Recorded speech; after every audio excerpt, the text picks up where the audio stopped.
Ah, la libertà. Quando pensiamo a un cane felice pensiamo sempre alla libertà. Lasciarlo libero di correre, esplorare nei prati, giocare con gli altri cani. Ma la realtà è un pochino diversa e spesso ci presenta un conto salato che ci porta a non poterlo più liberare. Purtroppo non tutti vivono isolati in cima a una montagna e ci si deve scontrare col fatto che la nostra libertà finisce dove inizia quella altrui. Lasciare il cane libero è una cosa molto bella, però possiamo dire che è un punto di arrivo, non di partenza. Vieni Foxy, Tupina, seduta? Eccola qua. Bravissima mia Tupina.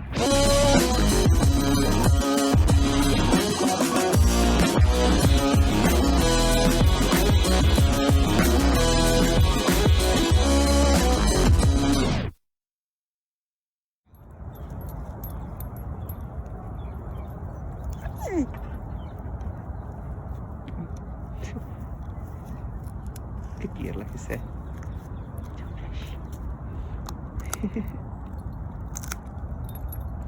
Io non gli ho dato comandi, sono liberi di fare quello che vogliono. Quei due cani si fanno i fatti loro, non sono venuti a salutare. Lei che prima partiva, aggrediva tutti, ha deciso di rimanere qua. Vedi?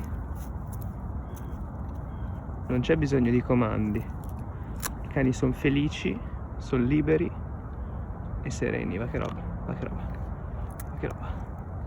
Ma che bello.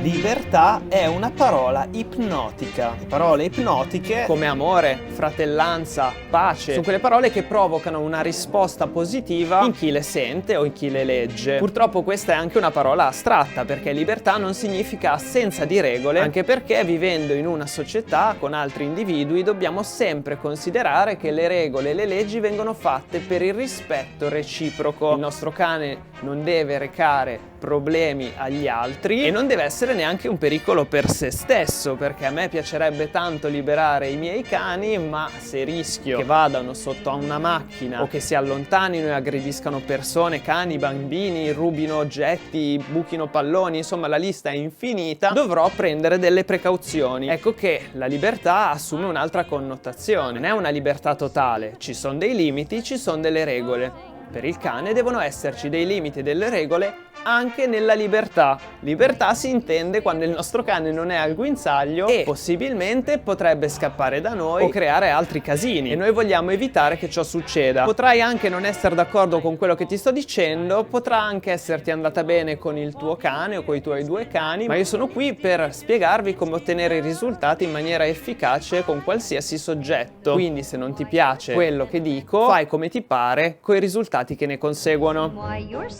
Gli errori che si fanno generalmente sono due. Il primo è quello di non liberare mai il cane per paura che faccia qualcosa di spiacevole o di perderlo, ed è giustissimo. Purtroppo però non abituandolo mai alla libertà, questo cane, quando succederà, se mai succederà, sarà un cane incontrollabile. Dall'altro lato il cane ha bisogno di essere libero, di esplorare in certi momenti della giornata, ma se scadiamo nel secondo errore, ossia quello di dargli troppa libertà o abitudini sbagliate, otterremo comunque lo stesso risultato, che il nostro cane si prenderà sempre più spazio, sempre più libertà, sarà sempre più slegato da noi, perché noi non gli proponiamo mai nulla di interessante e lasciamo che lui decida che cosa fare per i fatti suoi. Questo porterà il cane a trovarsi le sue abitudini, le sue attività slegate da noi, e quando noi vorremmo la sua attenzione non ci degnerà neanche di uno sguardo. Un esempio che faccio è l'area cani. Non sempre possiamo liberare il nostro cane nei parchi, in città soprattutto, ma nell'area cani spesso vige questa cosa che siccome il cane è a casa tutto il giorno, questa è la sua ora d'aria, quindi deve essere libero di fare quello che vuole. È un po' un concetto sbagliato, perché l'unica attività che farà il tuo cane sarà andare nell'area cani a rompere le scatole agli altri, o magari si comporterà benissimo, ma poi tu vorrai andare via e il tuo cane non verrà manco per $1.000.000. È importante portarlo a socializzare, è importante portarlo nei parchi, nei boschi, a stare libero, ma allo stesso tempo se gli diamo troppa libertà otterremo un rapporto deleterio col nostro cane. E partono i botti di Capodanno, perfetto. Troppa libertà è deleteria, troppo poca reprime il cane. Cosa è giusto fare quindi? Quello che vi consiglio è di dosare tutte tutto quello che facciamo col nostro cane. Il cane ha varie necessità, ha necessità di usare il cervello, di collaborare, esplorare, perlustrare. Sono tante le motivazioni e quindi le necessità del cane, perché le motivazioni spingono il cane a comportarsi in determinati modi, ma vanno contestualizzate e appagate, non represse e non lasciate in mano al cane completamente. Siamo noi responsabili delle loro azioni. Se io ho un cane che aggredisce gli altri cani, andrò in area cani, lo libererò e farò un torto a tutti quanti. Se in più non sono in grado di richiamarlo, allora lì io ti sconsiglio proprio di liberarlo, ma dovrai lavorare sulla libertà, perché liberare il cane è un traguardo, non un punto di partenza. La libertà non è un diritto del cane, se la deve guadagnare, se la deve meritare, sia perché non devo essere io, quindi col mio cane, un pericolo per gli altri, sia perché, ragazzi, se lui parte e va sotto una macchina,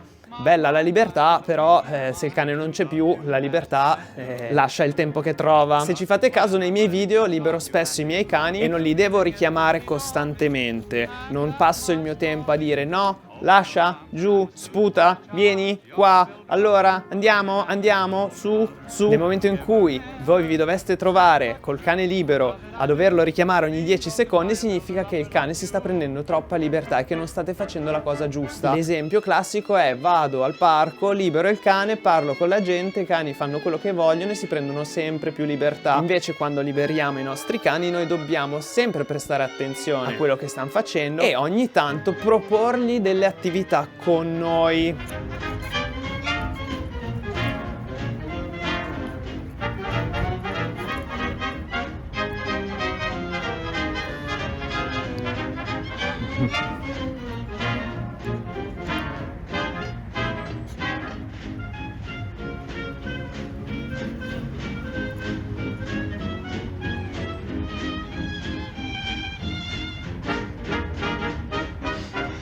Sei felice?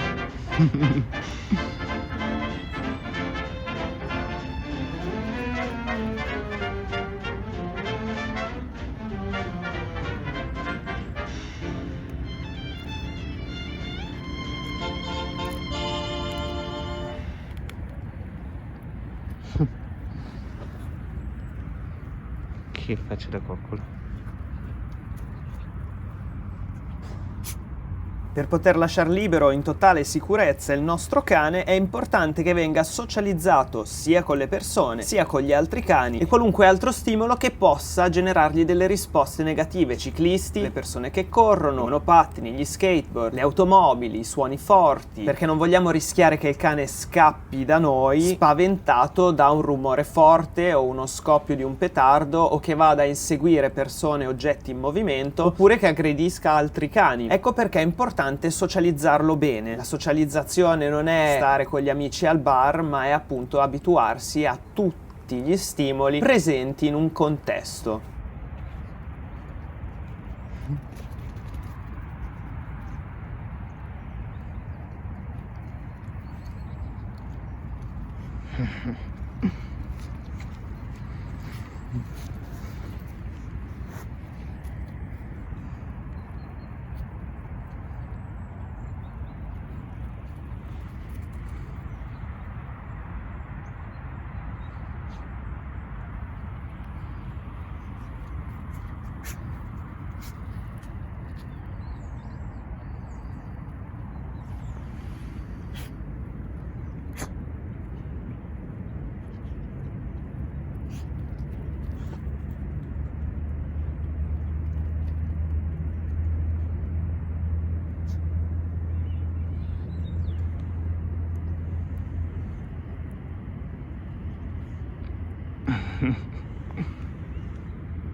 Che ho visto qualcosa. C'è un cane là.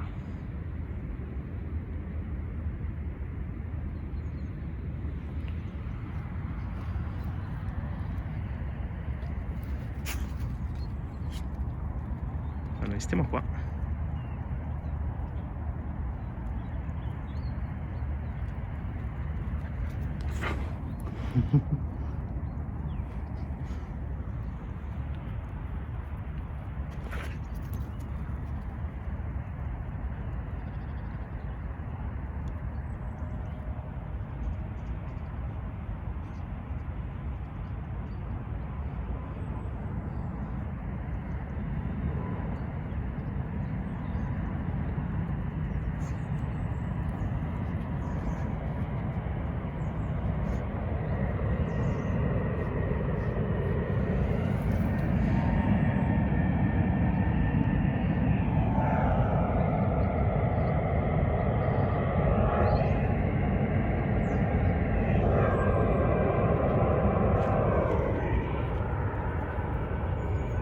Ne frega niente. Uè, cosa salti tu?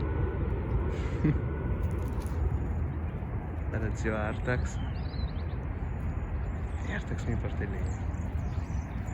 Ciao Artax. Ah, che botta. Che botta. Eccola che l'ha visto. L'altra cosa importante è che io devo comunque essere sempre in grado di richiamare il mio cane qualora ne avessi la necessità. Splash è stato messo in riga. Ad esempio adesso è la stagione un po' dei calori e Flash ha un po' l'ormone in subbuglio. Nonostante questo lui deve essere in grado di venire al richiamo anche in situazioni irresistibili. Vieni Foxina. Bravissima. Sei felice? Felicissima. Se io voglio andare via io me ne vado. A un certo punto Splash ci vede andare via e viene pure lui. Seguendo queste regole potremo liberare il nostro cane in sicurezza. Splash! Vieni! Andiamo! C'ha l'ormone un po' pesantino Splash ultimamente. Vieni Toby! Tu sì, sei bravissima, sei la più brava di tutti ormai. Bravo Flash! Bravo Flash! Grande che hai resistito all'ormonazzo. Bravissimo.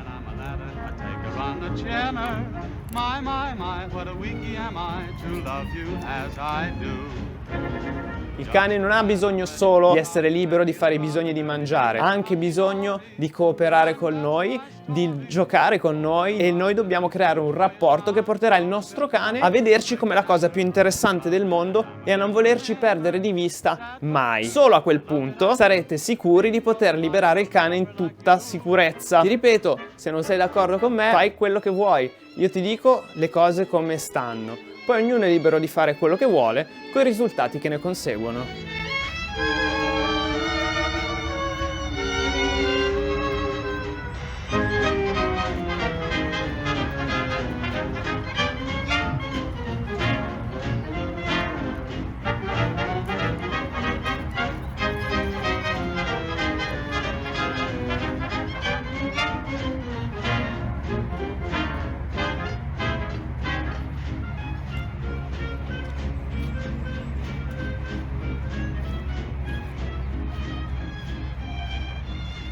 Vieni Foxy, Topina, seduta. Eccola qua. Bravissima mia Topina. Entra.